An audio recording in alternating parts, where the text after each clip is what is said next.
Еми, честито. Благодаря. Може да се каже, че рутинна победа без... Не би рутинна, ама така не дойде лесно.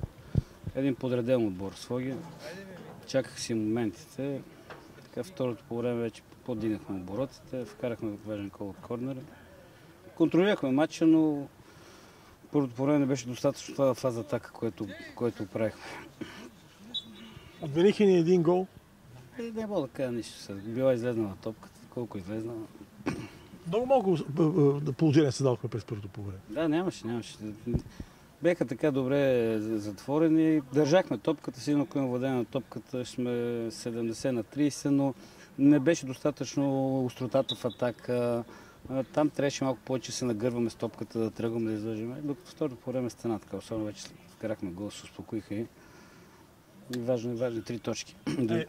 Рано падна първи гол. Да, второто рано падна и вече пак контролирахме матча. По-рано имах желание да го затворим. Пак казвам, Своги са един много добре така подреден отбор, с добър треньори и според мен така не трябва да изпада този отбор. Пепи Атанасов отново пореден добър матч. И го казах, старае се, дай му се шанс, използва си шанса момчето. По-хубаво, това няма здраве да има.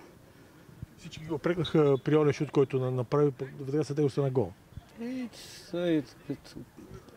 Като няма удари, няма и головете, се каза и старите треньори. Сега пауза първенството, контрола ще игра. Имахме желание, че матчът на Сянта ни е понеделник, имахме желание в понеделник, но просто отборите, които могат в понеделник, са направили контролите, така че най-вероятно не. За новия президент нещо. Не.